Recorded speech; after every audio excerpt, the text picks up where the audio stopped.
In this video, I'm going to show you how to make one of my all-time favorite recipes, and this one is right out of my grandma's recipe box.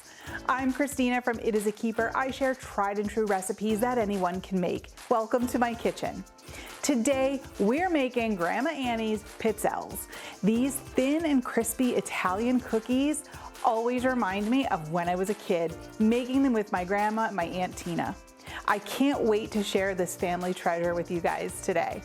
If you really like this video, please give it a thumbs up. It really makes a huge difference. Make sure you stay tuned to the end too to learn my favorite variations for these cookies.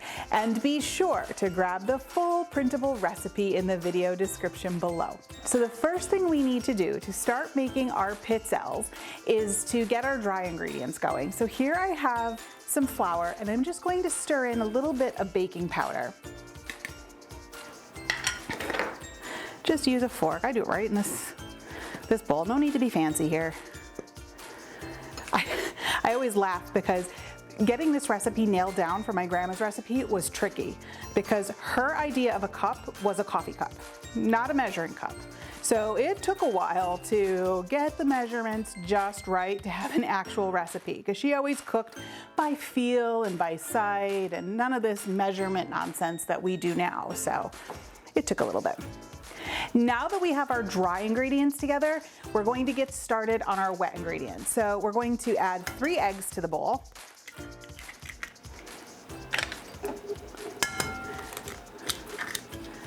Two and 3.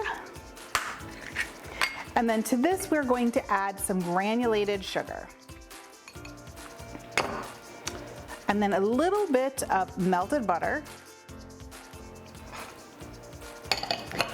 And some anise extract. So anise extract it's like a licorice flavor, right? That's the anise pods that you see, that's the flavor that they have. So it's a love it or hate it kind of flavor.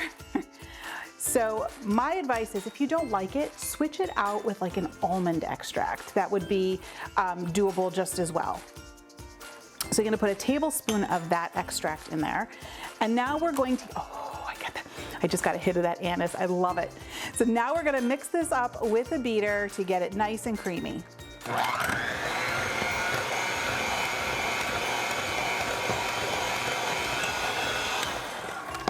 All right, that's looking good. We're going to add in our dry ingredients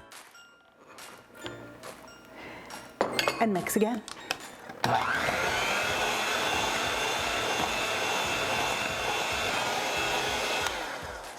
All right, this is looking good. There's a little bit left on the edges, but I always like to do the last little bit of mixing by hand. All this batter off there. We don't want any of it to go to waste. Oh, it already smells like my grandma's kitchen. I love this. Food is so nostalgic. I think that's why I love it so much. Okay, so to make pizzelles, you do need a piece of specialty equipment, and it's a pizzelle maker, right? So if we open this press up, it's almost like a waffle iron. There's a pattern in here, and you can make 2 cookies at a time. So you see all the steam coming up. So the first thing I wanna do is I wanna get this hit with some nonstick cooking spray. Whoa, that's a fuzzy one. I'm gonna hit both sides. And then we're going to take about a tablespoon, so this cookie scoop is about a tablespoon of dough, and you're gonna place it right in the center of each of these little designs. You're going to close the press, listen for that lovely sound. And you can see it's already starting to ooze out a little bit, and that's okay. But we're gonna let it go. Oh, I just got hit with that anise. Oh, it smells so good. You guys, this is my childhood right here. We'd fight over who got to do the pizzelle press, but you had to be a certain age so you wouldn't burn yourself. And I'll put a link in the show notes so you can grab this if you want to give these a try. Okay, so Let me start out by saying the first ones are never pretty. It's kind of like the first pancake, right? They're never pretty. So I'm just gonna use a fork to go ahead in and lift these off. They're kind of fragile. I'm gonna set them over here on our cooling rack. But you see how thin and lacy they are? So I need to use, what this is telling me is I need to use a little bit of a bigger scoop here because it didn't go all the way to the edge. And you'll notice there's a little overhang and we can just break those off later. So I'm gonna go ahead and I'll do another one and use a little bit of a bigger scoop here. And you really wanna aim it for the center so that it does spread evenly.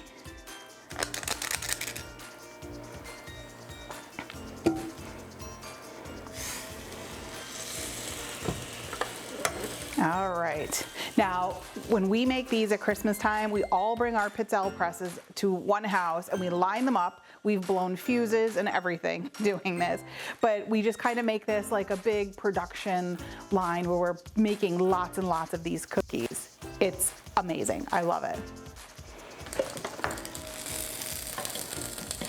All right, here's our second one. So these kind of blend together, so you just gotta kind of, they're very hot, so don't use your fingers. I tend to want to do that.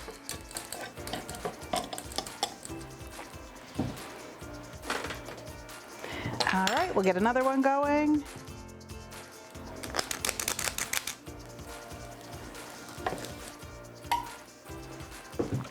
Okay, I heard our little pop.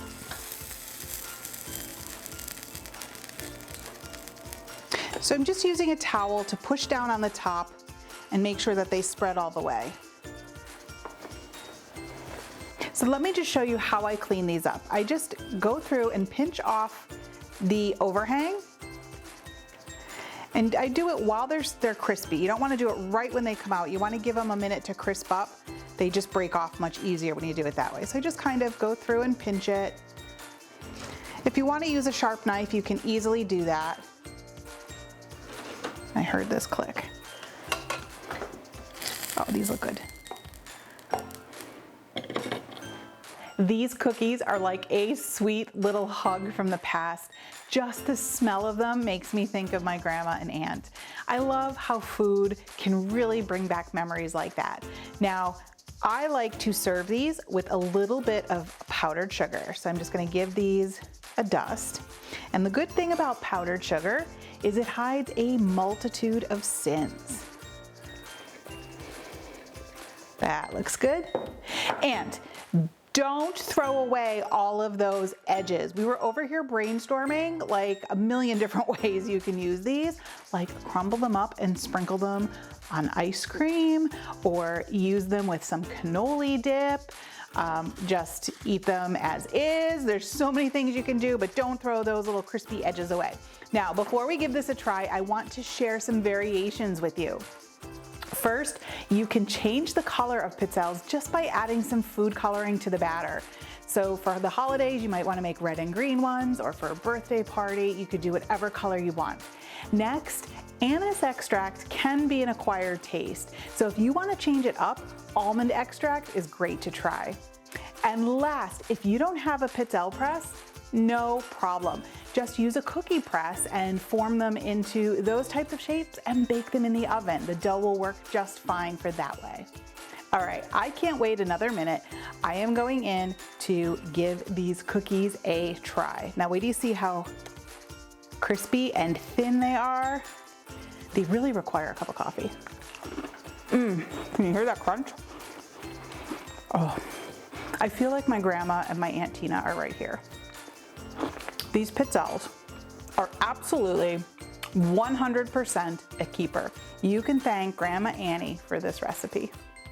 You guys really seem to love when I share family recipes. One of my personal favorites is my Aunt Kirsten's Norwegian Christmas cookies. I make them every holiday. Check it out here. I'll see you there.